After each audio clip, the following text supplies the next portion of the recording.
Pessoal, tudo bem? Vamos lá? Começando, recursos, na verdade, é um tema que eu particularmente adoro.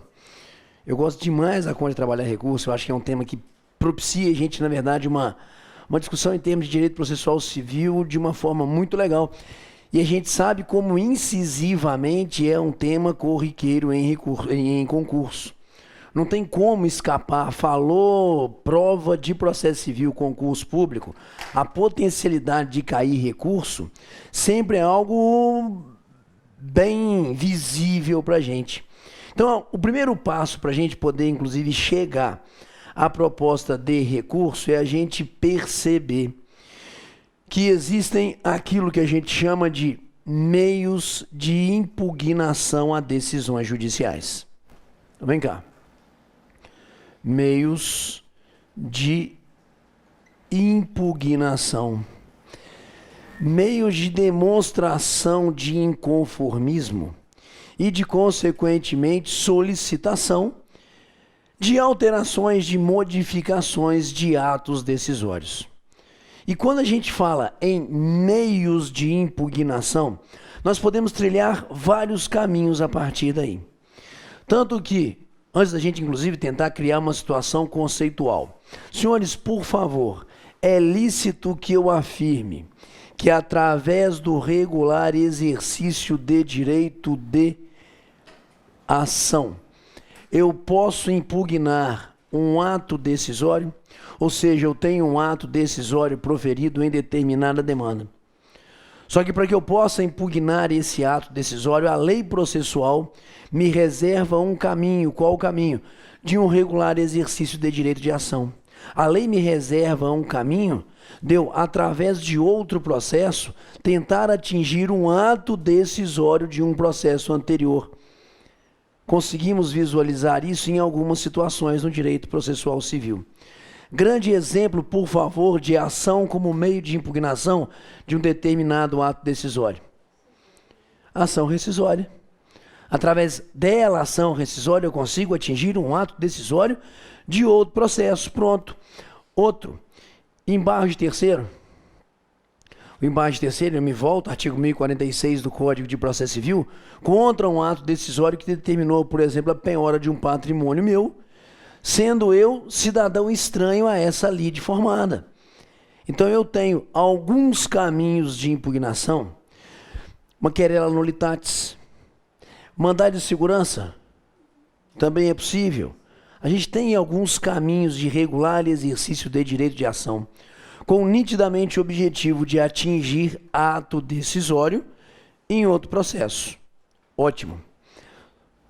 Só que toda vez que a gente fala de recurso como meio de impugnação de ato decisório, toda vez que a gente fala em recurso como meio de impugnação de ato decisório, nós estamos afirmando a prática de um ato de impugnação no mesmo processo. Senhor, já estou tendendo a conceituar, na verdade, a figura de recurso. Ato de impugnação, vou até mais, é ato de inconformismo. Ato de inconformismo contra uma determinada decisão judicial, praticada onde? Nos mesmos autos, no mesmo processo, digamos assim, não necessariamente nos mesmos autos, ok? No mesmo processo, aonde a decisão foi proferida. Então eu tenho, ao contrário de um regular exercício de direito de ação como meio de impugnação, um ato de inconformismo no mesmo processo. Segurando um pouco a situação conceitual, nós podemos, entretanto, afirmar que existem meros atos,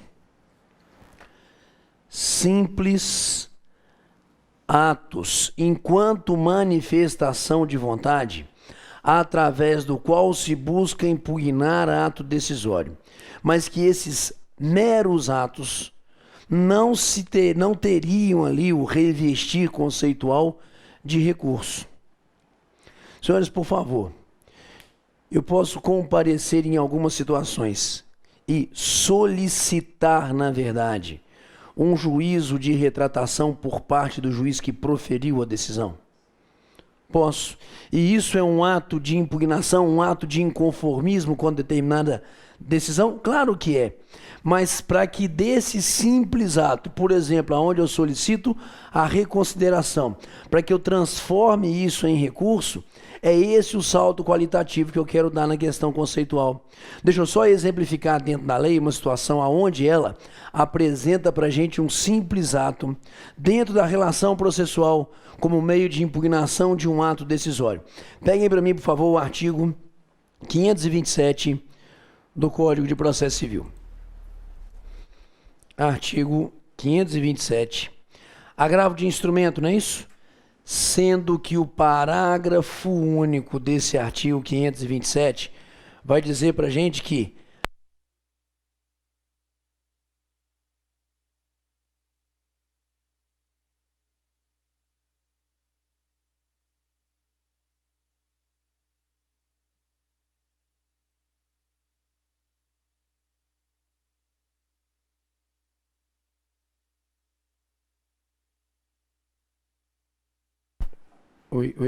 esse artigo 527 vai dizer para a gente que a decisão liminar proferida nos casos dos incisos 2 e 3 do caput desse artigo somente é passível de reforma no momento do julgamento do agravo, salvo se o próprio relator a reconsiderar. O que é isso aqui, senhores? Uma oportunidade que a parte tem. Quando ali no agravo de instrumento o cidadão relator converte o agravo de instrumento em retido, ou concede ou nega efeito suspensivo ou efeito dito ativo, em que eu, cidadão inconformado com essa decisão, através de um mero ato processual, compareço em juízo falando o seguinte: juiz, por favor, mude, não é isso? Volte atrás, reconsidere a sua decisão. Posso afirmar que isso é um ato, um meio de impugnação, mas que não é, na verdade, lido como recurso.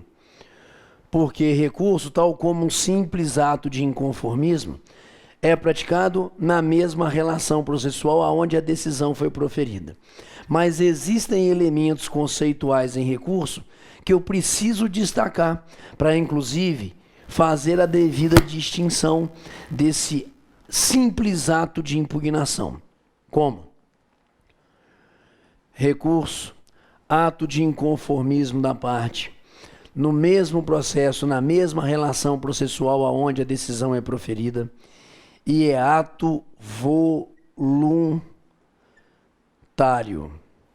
Ato voluntário e, consequentemente, ato disponível. Ato voluntário e ato disponível. Tanto que eu pergunto aos senhores, dentro dessa voluntariedade e disponibilidade, posso renunciar a esse direito de recorrer? E preciso da autorização de alguém para isso? Posso, em tendo exercido o direito, dele abrir mão, ou seja, desistir? Posso, por favor, me acompanhe em artigo 501. 502 do Código de Processo Civil. Porque o 501 vai justamente dizer para a gente que o recorrente poderá, a qualquer tempo, sem anuência de recorrido ou dos litisconsortes, desistir do recurso. E a renúncia ao direito de independe da aceitação da outra parte. O que tecnicamente a lei está dizendo para a gente nesses artigos 501, 502 do Código de Processo Civil, senhores?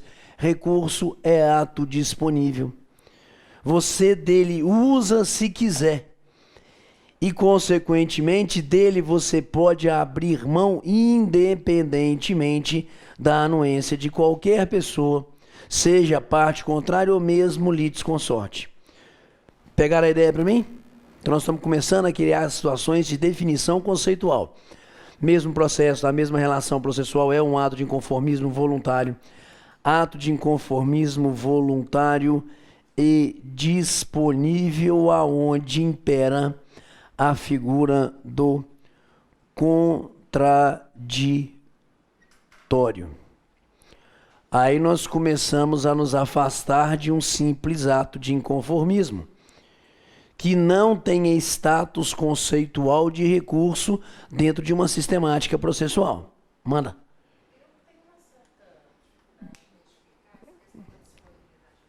Sim. O duplo grau de jurisdição obrigatório não é recurso. Chegarei nesse ponto, deixa comigo. Sacou? Não é. Então, por isso, recurso é ato voluntário, é ato disponível. E já antecipando, duplo grau obrigatório não é e nunca será e não poderá ser lido por vocês como recurso. Chegarei lá. E o contraditório, que também não existe na figura do duplo grau de jurisdição.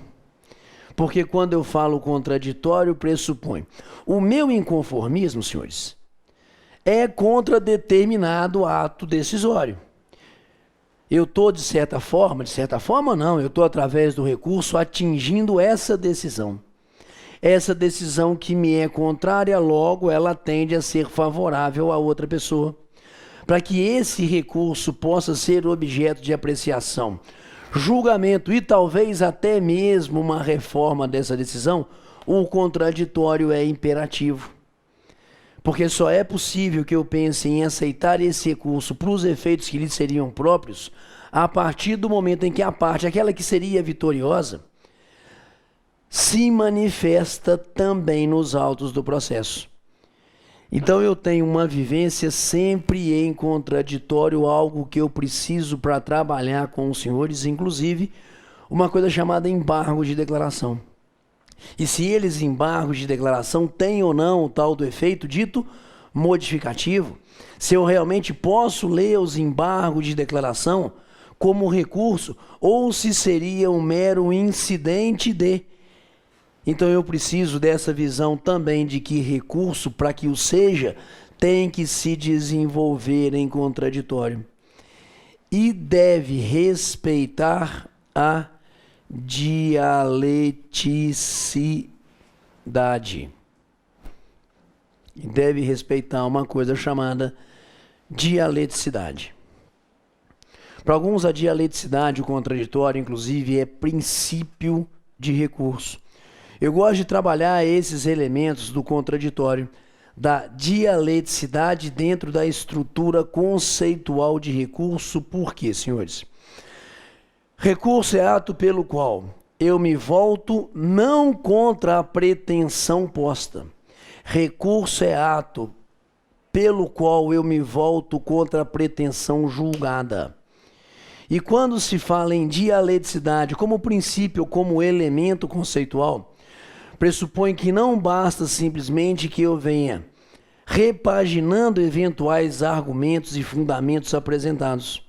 Eu tenho que, sempre que eu faço recurso, demonstrar, na verdade, o meu inconformismo, apontando de forma precisa e direta quais são as situações que estariam equivocadas no ato decisório. Então eu quero dar uma ênfase nessa dialeticidade, deixa ela aqui apenas lançado, nesse primeiro momento como situação conceitual, para que eu possa fazer o trabalho um pouco mais profundo que eu preciso em relação a esse elemento. Então vamos de novo. Recurso é ato de inconformismo da parte através do qual eu busco a impugnação de um ato decisório. Na mesma relação processual, no mesmo processo onde esse ato decisório foi proferido. É ato voluntário e disponível da parte, devendo ser sempre exercido em contraditório e pautado pela presença da dialeticidade.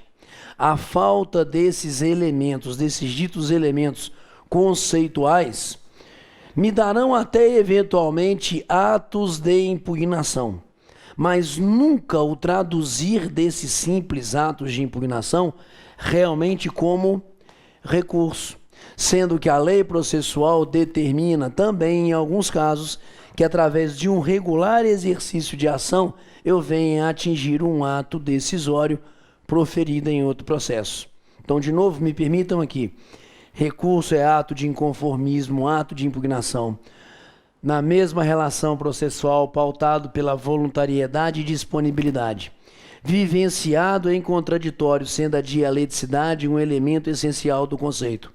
Aonde eu, cidadão, busco a reforma, aonde eu busco a modificação, aonde eu busco a anulação ou mesmo a integração do julgado, a integração da decisão.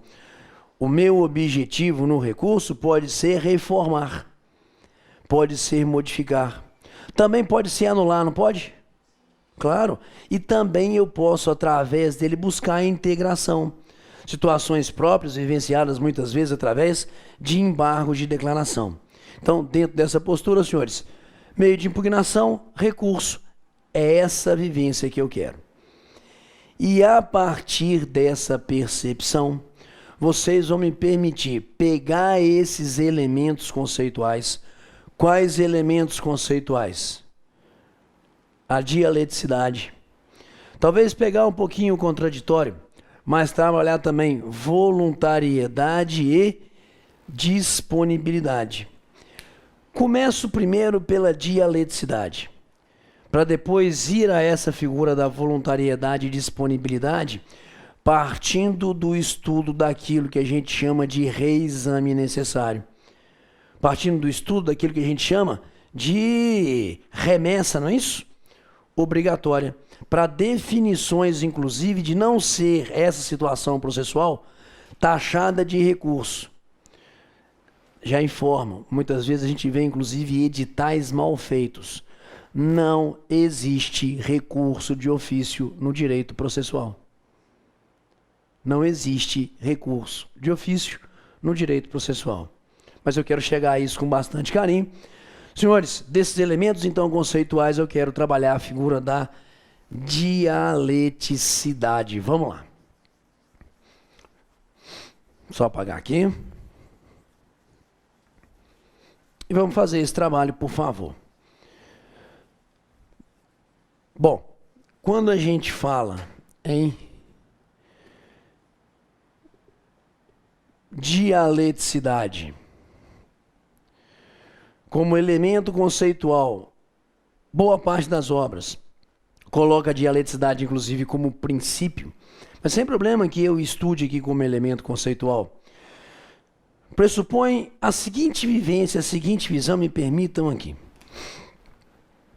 Toda vez que eu penso numa estrutura de petição inicial, senhores, nela, petição inicial, eu tenho a apresentação de fatos, eu tenho a apresentação de fundamentos, eu tenho a apresentação, na verdade, de uma tese.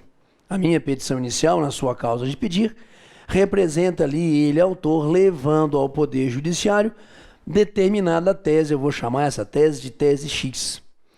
Sendo que uma vez verificada essa tese X, e que, consequentemente, o juiz se sinta, digamos assim, sensibilizado na sua atividade cognitiva pela veracidade dessa tese apresentada, o que a gente busca é justamente a procedência do pedido que eu aqui apresentaria. Toda petição inicial carrega essa vivência de uma tese. Só que quando eu penso em contestação, senhores, nela, contestação, eu quero atacar justamente o quê? A pretensão. Eu quero atacar justamente o pedido. Para isso, em contestação, eu estou construindo uma contratese, que eu vou simplesmente denominá-la de W. Estou fazendo um exercício dialético. Porque a partir do momento em que eu apresento essa contratese, se na petição inicial se busca a procedência do pedido, ao apresentar em contrapartida essa tese aqui desenvolvida em contestação, eu quero levar o juiz a uma conclusão. A conclusão de que o pedido deve ser julgado improcedente. É um exercício dialético, onde eu rebato a tese exposta, apresentando a minha e chegando, consequentemente, a uma conclusão divergente daquela exposta na manifestação de